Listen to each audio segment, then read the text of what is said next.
ಎಲ್ಲ ಹಿರಿಯರೇ, ಸಂಗಾತಿಗಳೇ, ಎಲ್ಲರಿಗೂ ನಮಸ್ಕಾರ. ತುಂಬ ಭಾರವಾದ, ಬಹಳ ಆರ್ದ್ರವಾದ ಒಂದು ಕ್ಷಣದಲ್ಲಿ ನಾವೆಲ್ಲ ಇಲ್ಲಿ ಸೇರಿದ್ದೀವಿ. ಏನು ಮಾತಾಡಬೇಕು ಅನ್ನೋದು ನನಗೂ ಬಹಳ ತಲ್ಲಣದಲ್ಲಿ ನಾನಿದ್ದೇನೆ. ಆದರೆ ಹೀಗೆ ಹೇಳುವಾಗಲೂ ನನ್ನ ಪಕ್ಕದಲ್ಲಿ ನಮಗೆಲ್ಲ ಹೋದಾಗಲೆಲ್ಲ ಊಟಕ್ಕೆ ಬಳಸಿದ ಅಕ್ಕ ಕೂತಿದೆ. ಅವರ ಕುಟುಂಬದ ನೋವಿನ ಎದುರು ನಾನಾಡುವ ಮಾತು ಎಲ್ಲೋ ದೂರದ ಆಷಾಢಭೂತಿ ಥರದ ಮಾತು ಆಗಬಹುದೇನೋ ಅನ್ನುವ ಭಯ ಕೂಡ ನನ್ನನ್ನು ಕಾಡ್ತಾ ಇದೆ. ಆದರೆ ಈ ಮುಂದರಿಗೆ ಈ ಬಾಬಣ್ಣ ಇವರೆಲ್ಲ ಹೇಗಿದ್ರು ನನಗೆ ಬರುವಾಗ ನಾನು ನೆನಪು ಮಾಡ್ಕೋತಾ ಇದ್ದೆ. ನನ್ನ ಮೊಟ್ಟ ಮೊದಲ ವಿಚಾರ ಸಂಕಿರಣದ ಮಾತನ್ನು ನಾನು ಆಡಿದ್ದು ಮುಂದರಿಗೆ ಕಾಲೇಜಲ್ಲಿ. ನನ್ನ ಮೊಟ್ಟ ಮೊದಲ ಚಳುವಳಿಯ ದಿನಗಳು ಆರಂಭ ಆಗಿದ್ದು ಕೂಡ ಈ ಮುಂದರಿಗೆ. ನನಗೆ ಆಗ ಖಂಡಿತವಾಗಿಯೂ ಬಿ ಬಾಬು ಅನ್ನುವವರು ಅವರ ಬದುಕಿನ ಬಹುತ್ವ, ಅವರ ಬದುಕಿನ ಬಹುಮುಖವಾದ ಆಯಾಮಗಳು ನನಗೇನು ಪರಿಚಯ ಇರಲಿಲ್ಲ. ಬಹುಶಃ ಒಬ್ಬೊಂದರಿಗೂ ಪರಿಚಯ ಇರಲಿಕ್ಕಿಲ್ಲ. ನಮಗೆಲ್ಲ ಬಿ ಬಾಬು ಅಂತಂದ್ರೆ ಅವರ ಫೋಟೋ ಸ್ಟುಡಿಯೋ, ಒಬ್ಬ ಚಳುವಳಿಗಾರರಾಗಿ, ಒಬ್ಬ ಸಜ್ಜನ ಸಂಗಾತಿಯಾಗಿ ನಾವು ಅವರನ್ನ ನೋಡಿದ್ದೀವಿ ಅಷ್ಟೇ. ಆದರೆ ಒಂದು ಮಾತಿದೆ, ಸಾವು ಮರುಹುಟ್ಟು ಅಂತಾರೆ. ಅದನ್ನೇ ಶರಣರು ಮರಣ ಅನ್ನೋದು ಮಹಾನವಮಿ ಅಂತ ಕರೆಯೋದು ಅದಕ್ಕೆ ಅಂತ ಕಾಣಿಸುತ್ತೆ. ಈ ಸಾವು ಅನ್ನುವ ಮರುಹುಟ್ಟಿನಲ್ಲಿ ಒಬ್ಬ ವ್ಯಕ್ತಿ ಕಟ್ಟಿಕೊಂಡಂತಹ ವ್ಯಕ್ತಿತ್ವದ ಚಹರೆಗಳು, ಆತ ನಿಜಕ್ಕೂ ಏನಾಗಿದ್ದ ಅನ್ನೋದೆಲ್ಲವೂ ಕೂಡ ಆತ್ಮ ವಿಶ್ಲೇಷಣೆಗೆ ಎದುರುಗಡೆಗೆ ಅನಾವರಣಗೊಳ್ತಾ ಹೋಗ್ತದೆ. ಇಂಥ ಸಂದರ್ಭದೊಳಗೆ ನನಗೆ ನೆನಪಾಗ್ತಿರೋದೇನು ಅಂದರೆ, ನಾವೆಲ್ಲ ನಮ್ಮ ಬದುಕಿನ ಬಹಳ ಸುರಕ್ಷಿತ ವಲಯಗಳಲ್ಲಿ ಉಳ್ಕೊಂಡೇನೆ ಹೊರಗಡೆಯ ಸಮಸಮಾಜದ ಕನಸಿಗೆ ಅಷ್ಟಿಷ್ಟು ಕೈಚಾಚಿಕೊಳ್ಳೋ ಪ್ರಯತ್ನವನ್ನ ಮಾಡಿದವು.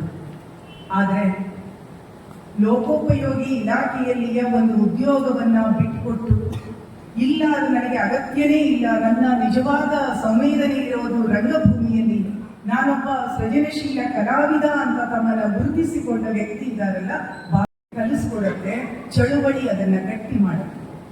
ಆ ಎರಡೂ ಮುಖ ಆಯಾಮಗಳು, ಆ ವ್ಯಕ್ತಿತ್ವದ ಎರಡು ಆಯಾಮಗಳನ್ನೂ ಕೂಡ ನಾವು ಬಾಬಣ್ಣ ಅವರ ವ್ಯಕ್ತಿತ್ವದಲ್ಲಿ ನೋಡ್ಕೊಳ್ಳೋದಕ್ಕೆ ಸಾಧ್ಯ ಆಯಿತು ಅಂತ ಅನಿಸುತ್ತೆ. ಚಳುವಳಿ ಅವರ ಬದುಕಿನ ಕೊನೆಯ ಕ್ಷಣದವರೆಗಿನ ಸಂಗಾತಿ ಅನ್ನೋದಿದೆಯಲ್ಲ, ಅದು ಸಣ್ಣ ಮಾತಲ್ಲ. ಎಷ್ಟೋ ಸಲ ನಮ್ಮ ಇವತ್ತಿನ ಕಾಲಘಟ್ಟದಲ್ಲಿ ನಾವು ನೋಡ್ತಿರ್ತೀವಿ, ಗಮನಿಸ್ತಾ ಇರ್ತೀವಿ, ಒಂದಲ್ಲ ಒಂದು ಸಂದರ್ಭಗಳಲ್ಲಿ ಚಳುವಳಿಯೂ ಕೂಡ ಅವಕಾಶವಾದಿ ನಡಿಗೆಯಾಗಿರುವ ದುರಂತದ ಕಾಲದಲ್ಲಿ ನಾವು ಬದುಕಿದ್ದೇವೆ ಅನ್ನೋದನ್ನ ಬಹಳ ಅಪಮಾನದಿಂದ ಹೇಳೋದಕ್ಕೆ ನಾನು ಇಷ್ಟಪಡ್ತೀನಿ. ಯಾವ ಸಂಗಾತಿಗಳ ಜೊತೆಯಲ್ಲಿ ನಾವು ನಡೆದಿದ್ದೀವೋ ಆ ಎಲ್ಲ ಹೆಜ್ಜೆಗಳು ಅತ್ಯಂತ ನಿರ್ಭೀತವಾದ ಕಡೆಗೆ ನಡೆದುವ ಅಥವಾ ಅದರ ಒಳಗಡೆ ಅವಕಾಶವಾಗಿ ಪದರಗಳು ಸೇರಿಕೊಂಡುವ ಅಂತ ನಾವು ನಿಜಕ್ಕೂ ವಿಶ್ಲೇಷಣೆಗೆ ಒಡ್ಡಿಕೊಂಡ್ರೆ ಖಂಡಿತವಾಗಿಯೂ ಅಂಥ ಎಲ್ಲ ಅವಕಾಶವಾದಿಗಳ ಮಧ್ಯದಲ್ಲಿ ಆತ್ಮನಿರ್ಭರತೆಯಿಂದ, ಆ ಶಬ್ದವನ್ನ ಬಹಳ ಘನತೆಯಿಂದ ಮತ್ತೊಮ್ಮೆ ನಾವು ಹೇಳ್ಕೋಬೇಕು. ಆ ಶಬ್ದ ಯಾರು ಹೇಳಿದಾರೋ ಅವರಿಗೆ ಬಿಟ್ಕೊಡೋದಲ್ಲ ಅದು. ಅಂಥ ನೆಲೆಯಿಂದ ನಾವು ಬಾಬಣ್ಣ ಅವರನ್ನ ನೋಡಿಕೊಳ್ಳೋದಕ್ಕೆ ಸಾಧ್ಯ. ಅವರ ವ್ಯಕ್ತಿತ್ವವನ್ನ ಈಗ ಅವರ ವ್ಯಕ್ತಿತ್ವ ನಮ್ಮ ಎದುರಿಗೆ ಅತ್ಯಂತ ಢಾಳಾಗಿ ಕಣ್ಣಿಗೆ ಕಾಣಿಸ್ತಾ ಇದೆ ಅಂತ ಅನಿಸ್ತಿದೆ. ಇನ್ನೊಂದು ಮಾತು, ಇಲ್ಲಿ ಹೆಣ್ಣು ಮಕ್ಕಳಲ್ಲಿ ಮಾತಾಡುವವಳು ನಾನೊಬ್ಬಳೇ ಇದ್ದೀನಿ. ಹಾಗೇನೆ ನನಗೆ ಸ್ವಲ್ಪ ಕನ್ಸೆಷನ್ ಇದೆ ಅಂತ ಸರ್ ಕೂಡ ಹೇಳಿದ್ರು ಈಗ ನಿಂತಾಗ. ಆದರೆ ಒಂದು ಮಾತನ್ನ ಬಹಳ ಪ್ರೀತಿಯಿಂದ ಹೇಳ್ತೀನಿ,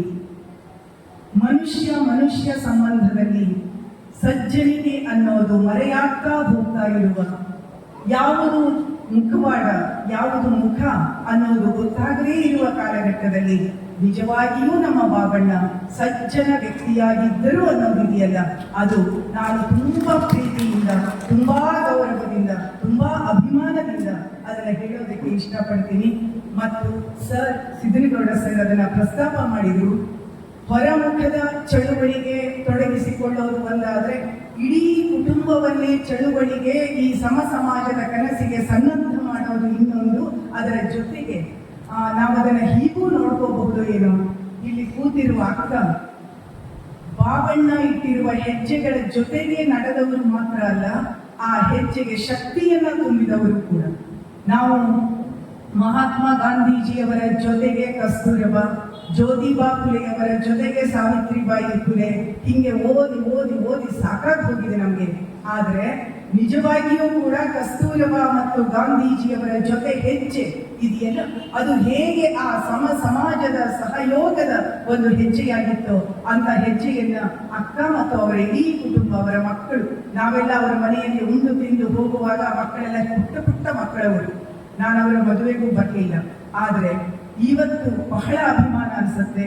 ಇಂಥ ಒಂದು ಕುಟುಂಬ ಹೀಗಿರಬೇಕು, ನಿಜವಾಗಿಯೂ ಒಬ್ಬ ಹೋರಾಟಗಾರರ ಕುಟುಂಬ ಹೀಗಿರಬೇಕು ಅನ್ನೋದಕ್ಕೆ ಅವರು ಸಾಕ್ಷಿ ಪ್ರಜ್ಞೆಯಾಗಿ ಇದ್ದಾರೆ. ಕೊನೆಯ ಮಾತು, ಯಾಕೆಂದ್ರೆ ಈ ಮಾತುಗಳಿಗೆ ಮುಕ್ತಾಯ ಇಲ್ಲ, ಬಹಳ ಜನ ಮಾತಾಡುವವರಿದ್ದೀರಿ.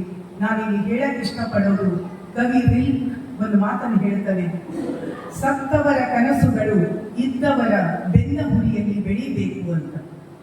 ಸತ್ತವರ ಕನಸುಗಳು ಇದ್ದವರ ಬೆನ್ನ ಹುರಿಯಲ್ಲಿ ಬೆಳಿಬೇಕು. ಬಹುಶಃ ಇಲ್ಲಿ ಇರುವ ಎಲ್ಲರೂ ಕೂಡ ಬಾಬಣ್ಣ ಕಂಡಂತಹ ಆ ಸಮಾಜದ ಕನಸನ್ನ, ಆ ನಾವೆಲ್ಲರೂ ಒಂದು ಅನ್ನುವ ಆ ಸಾಂವಿಧಾನಿಕವಾದ ಕನಸನ್ನ ಏನು ಬಾಬಣ್ಣ ಕಂಡಿದ್ರು, ಅದನ್ನ ನಮ್ಮ ಬೆನ್ನ ಹುರಿಗಳಲ್ಲಿ ಇಟ್ಟು ಬೆಳೆಸುವ ದೊಡ್ಡ ಜವಾಬ್ದಾರಿಯನ್ನ ಹೊತ್ಕೊಳ್ಳೇಬೇಕು. ಮತ್ತು ಮುಂಡರಗಿಯ ಜನ ಬಾಬಣ್ಣ ಆಗಿ ಇರೋದಕ್ಕೆ ಮುಂಡರಗಿ ಕೂಡ ಅಷ್ಟೇ ದೊಡ್ಡ ಯೋಗದಾನವನ್ನ ಮಾಡಿದೆ ಅನ್ನೋದನ್ನ ಕೂಡ ಬಹಳ ಅಭಿಮಾನದಿಂದ ನಾನು ಹೇಳೋದಕ್ಕೆ ಇಷ್ಟಪಡ್ತೀನಿ. ಬಹುಶಃ ಈ ಹಂತದೊಳಗೆ ಎಲ್ಲೆಲ್ಲಿ ಹೋರಾಟದ ಹಾಡುಗಳನ್ನು ನಾವು ಕೇಳಿಸ್ಕೊಳ್ತೀವೋ ಆಗೆಲ್ಲ, ಎಲ್ಲೆಲ್ಲಿ ಚಳುವಳಿಯ ಅಗತ್ಯ ಅಂತ ಕಂಡು ಬರುತ್ತೋ ಆಗೆಲ್ಲ ಬಾಬಣ್ಣ ನಮ್ಮೊಳಗೆ ಇರ್ತಾರೆ. ಸಾವು ಅನ್ನೋದು ಒಂದು ಸುಳ್ಳು, ಸಾವು ಅನ್ನೋದು ಇರೋದಿಲ್ಲ. ನಾವು ಎಲ್ಲ ಎಲ್ಲಿವರೆಗಿರ್ತೀವೋ ನಮ್ಮೆಲ್ಲರ ಮನಸ್ಸಿನೊಳಗೆ ಬಾಬಣ್ಣ ಇರ್ತಾರೆ, ಖಂಡಿತವಾಗಿಯೂ ಇರ್ತಾರೆ. ಮತ್ತು ಅವರು ನಮಗೆ ಮಾರ್ಗದರ್ಶಕವಾಗಿ ಇರ್ತಾರೆ ಅನ್ನೋ ಮಾತುಗಳನ್ನು ಹೇಳ್ತಾ ಎಲ್ಲರಿಗೂ ನಮಸ್ಕರಿಸಿ ನನ್ನ ಮಾತುಗಳನ್ನು ಮುಗಿಸ್ತೀನಿ. ನಮಸ್ಕಾರ.